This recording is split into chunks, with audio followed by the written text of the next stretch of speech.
When Jim asked me what I wanted to talk about as far as distribution goes, the answer was easy. It's money. I do feel that in our distributed world, we're going to see a lot more companies making things that are going to appear on other platforms. Alejandro was actually a perfect lead-in because what he's doing, we're seeing a lot of companies, including my own at Mashable, doing on a much larger scale. And I do think it's a very important part of the future of media. Although this is the part of the talk where I have to say I am speaking here as a journalist, not as a representative of Mashable. So this is what I think. This is not necessarily what Mashable thinks. So let's start. I'm at a journalism school, so I want to start with a lead. I didn't want to try to bury it. I really do think it's going to become really difficult to be a major media company with just a website, like a lot of the newer ones are, including my own. As such, I think new media companies are going to need to hope and pray for two big things in a distributed market where they are making stuff that is going to live on Facebook Instant Articles, in Snapchat, on Instagram, things like that. The first is consumer demand. We need to see people who want high-quality, non-fiction content on these platforms. And the second is a healthy market competition between those platforms so that there's enough money and enough interest and enough of a lack of power struggle to make it worth our while so that we'll get paid. So what's the biggest platform out there? Uzo kind of teased this earlier today. What's the biggest distributed media platform? Somebody please shout it out for me. Facebook, there he is. That's Mark Zuckerberg in college while he was probably building something, maybe Facebook, maybe not. But Facebook really was, especially a couple years ago, the only place to go for distributed media. Yes, there was Twitter, yes, there was other places, but every media company will tell you it was Facebook or nothing else. It was huge, it was a monster, and when it started wanting to put our content inside of its walls, instant articles, native video, people got very freaked out, as they should. This was a power struggle. This is probably one of the more important issues here. What leverage do companies like my own, companies like BuzzFeed, Vice, Mike.com, you name it, even some of the older companies, although they might not have as much of a problem, we'll get to that later, but what kind of leverage do they have over platforms like Facebook? Are media companies making a Faustian bargain that will come back to bite them? I use that word because when this was happening a couple of years ago, you see 2014, oh my God, everybody called it a Faustian bargain. This was a lot of groupthink. I think I did it too. This was my favorite one from Neiman Lab just because it's scary. So what's a Faustian bargain? Well, I wanted to run this video just because it is a pretty funny representation of what a Faustian bargain is. We might have to jump out of here. I don't know. Tricia, I don't know. The right edge.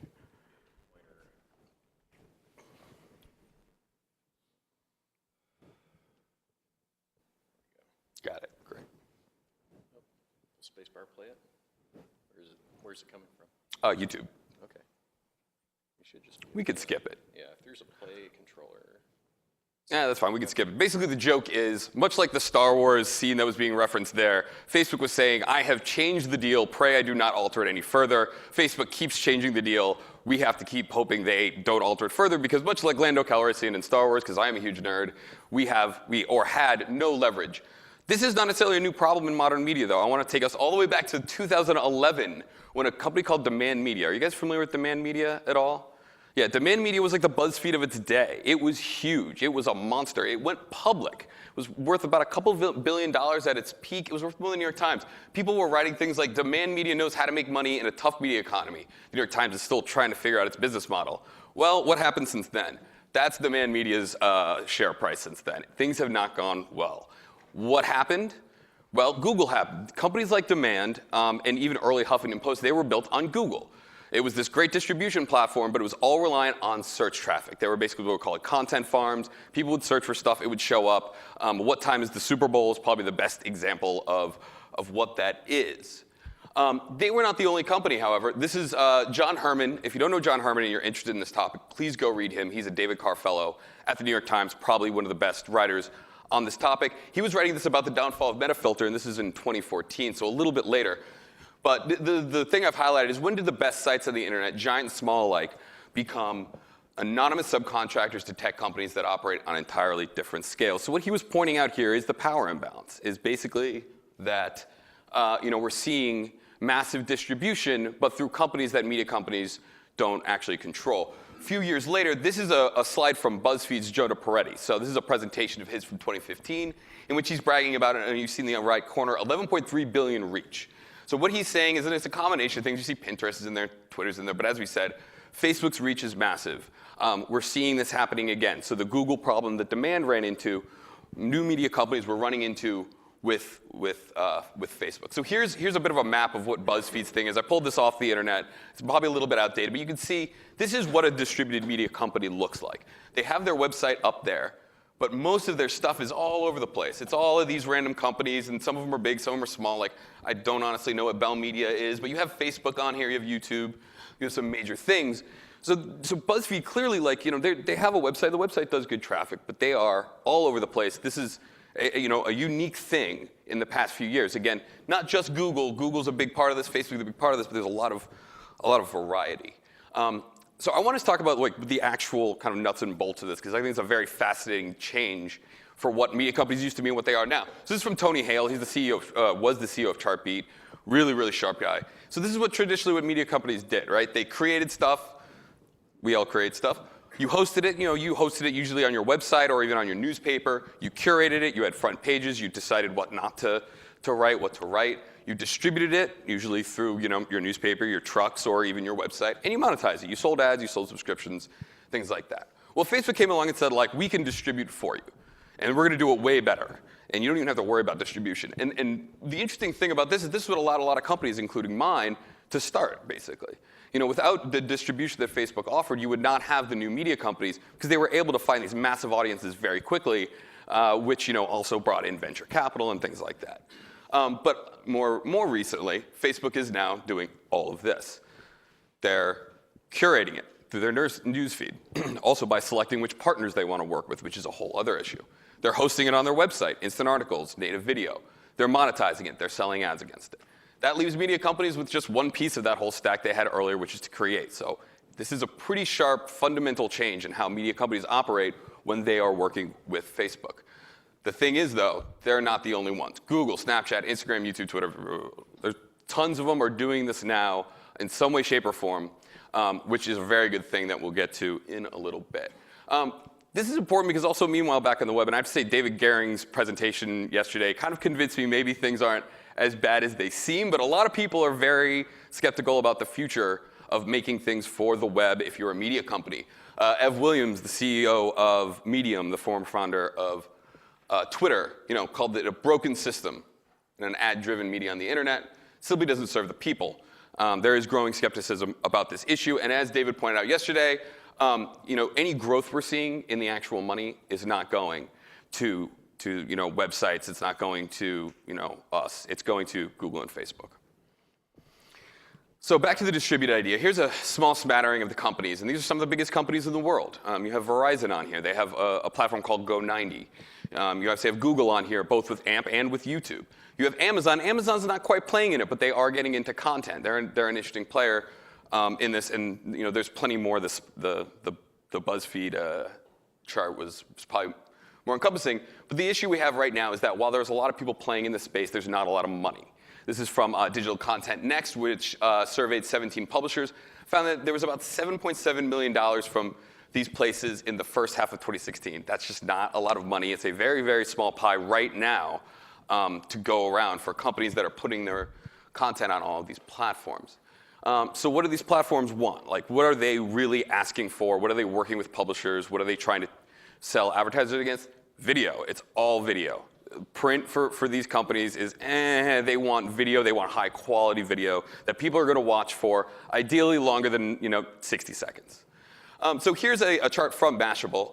It might be a little out of date. Please don't take this as gospel. But you can see that we work with a bunch of different partners in a bunch of different ways, and it makes money in a variety of different ways. On Snapchat, AOL, it's advertising. We license content to Amazon and to Apple TV. We produce stuff for Bravo, Nat Geo, and Turner. So there's some different ways you can make money in this scene when you're distributing, particularly video, onto these platforms.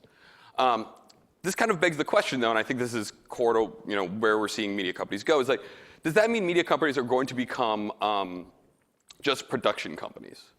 I would say no. I think brands are still going to be important in a lot of what I think the Googles of the world, the Facebooks of the world are looking for. It's not just high quality content, but content that will draw people to go look at it, not just because it's there, but because it has a great name behind it. I think Vice is by far the best at this. Vice's brand, you don't know exactly what you're going to get, but you get the idea behind it. It's going to be sharp. It's going to be weird. It's going to be kind of like on the ground, like almost guerrilla style. Oh, I think I might have messed up my presentation here for a second.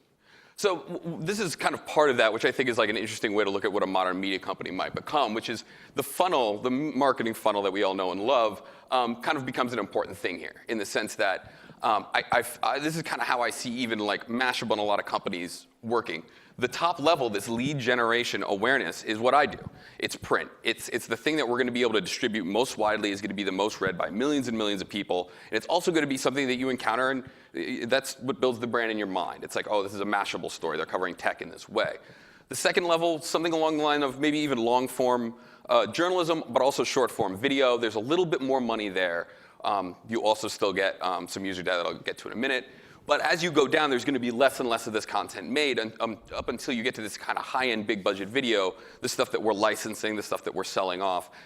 We're not making, hundreds and hundreds and hundreds of high-end videos like we are with our articles. But we definitely think that that's a big future and that there's, big money to be made there. So you've seen, a variety of companies get into the space: BuzzFeed's, the Vices, Aussie Media, and we worked with Nat Geo. Twitter's working with Cheddar. Like it goes on and on. I just wanted to pull up this last one because we did a live thing at South by Southwest that went great, and I got to meet a couple Muppets. It was awesome. David talked about this yesterday, and I don't want to gloss over it, but I've only got a few minutes left. And data is a huge issue here. When you are distributing on all these platforms, you really don't get to understand your readers like you do when you have a website. Again, another good reason why you need that funnel. The top of that funnel, when we can still bring people back to our website, which is still a huge part of what we do, you do get that data, and that is important for operating going forward. So where's this money going to be coming from? There's two main places, and there's your Arrested Development joke for people who enjoy the show. Brand advertising dollars going to TV. This is big for the platforms. The platforms are desperate to get this big brand, billions of dollars. And advertising, if you look at Snapchat's S1 when they went public, they basically said they're betting the farm on that.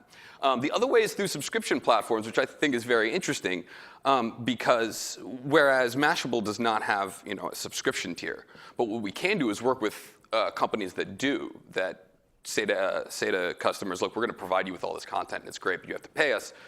We would be working with them to get that money, and then there's always money in the banana stand. So this is the Optimus case. This is the case if we go to the bar later, you'll hear from me after a couple drinks. There's a lot of platforms, and we need as many platforms as possible to be playing in this. We need multiple people who are all going to be competing for high-end content from places like ourselves, BuzzFeed's, Vices, basically everybody, especially in the new media world. If platforms can start pulling in that brand TV money, that will be kind of the big note. The super Optimus case that I hear sometimes is digital media companies and brands become the new version of cable companies, in which cable companies get paid a lot of money to produce, stuff of varying quality level, but good companies end up producing good stuff that brings in a good amount of cash. Worst case scenario, complete and utter destruction. There is a very, very strong case to be made for this, which you'd hear from me after a few more drinks. Advertisers don't end up being convinced that they want to bring their big brand dollars to the internet to go next to this content. Just doesn't work. They don't like the payoff. Platforms can find it's better to make their own content. That's actually the Netflix scenario. So Netflix started off basically as a distributed media model, bringing in other people's stuff, distributing it, paying the rights holders for that. Now they're going toward making all their own stuff. I don't think that's necessarily going to happen so bad. I don't imagine Facebook like opening up their own Facebook journalism school or production, but it's certainly an issue, especially in high-end video. Media companies could have no leverage. Again, if we see something like Facebook emerge as the only real player in this space, then they're just going to be able to push people around and do whatever they want. And lastly, the robots take our jobs, probably happening anyway, so no big deal. My personal take, I'm more optimistic now than I was a year ago, like I said, because Facebook, to me, is not the only game in town. It is still the big game in town, especially if you were trying to get traffic back to your website. But we are also seeing a lot of big platforms start to mature. The big one for us, I would say, is Snapchat. It's a massive readership that doesn't overlap with our online audience and is already monetized, probably monetized better than Facebook at this point. That being said, I don't think any of this is going to be easy, and it really poses a question like, what's the future of written content online? Because I'm still pretty skeptical in the short term for all of these companies. I think it's going to take time to learn to do this. It's not going to be easy. It's not necessarily a trick that companies growing up have learned. Mashable started off as a blog, started off as writing, and now we've had to learn how to make high quality video.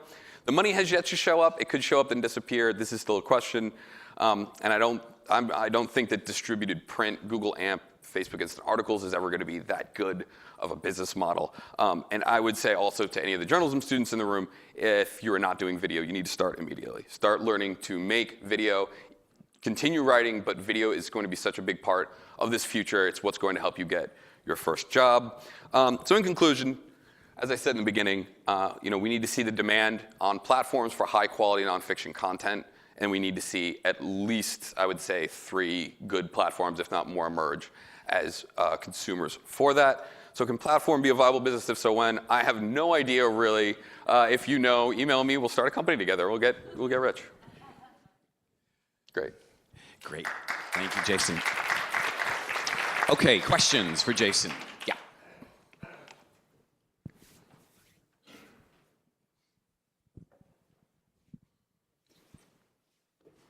Okay, so it's all about video, but it seems like more and more of the video I see has text in it. Sure.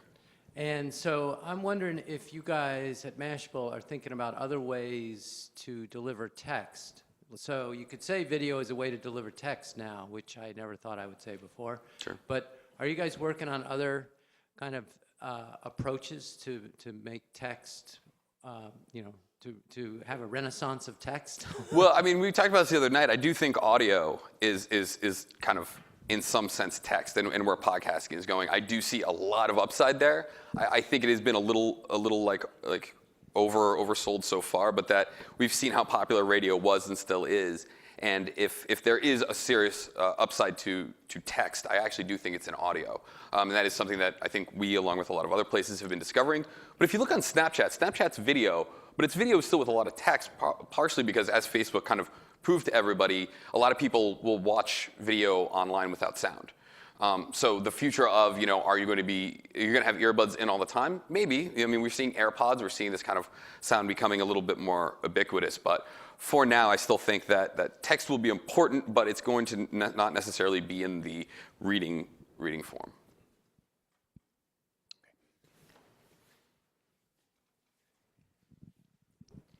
So I go through my Facebook news feed, and I see so much video that I just tune out. Sure. Okay, so how are you thinking about that video exhaustion? I mean, this is the kind of game we have to play with Facebook, right? Which is they want us to put video on there, and when we put more video, we get better edge ranks, so more people see the rest of our stuff. It very much is this kind of like balancing act between like how much video should we do? Should we try to put more print?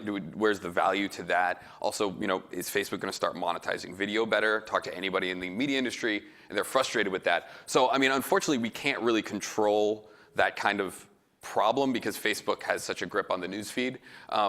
If Mashable, along with 6 other media companies you follow, we all publish a video, and Facebook decides to just show you all 6 of those videos, we're kind of out of luck. And what will be interesting to me is if Facebook starts to see a broader rejection of having so much video and lack of user engagement or time spent, because those are what they care about and what they're looking at. I think it's always unfortunate because I think a lot of people feel like you do about Facebook, like, oh, it sucks now, I don't really enjoy it, there's so much video. But I think they're doing a very shrewd calculation between what's going to get us the most money eventually by training people to watch more video and what will keep people on the website longer. Jason from Mashable, thank you so much. Really appreciate it.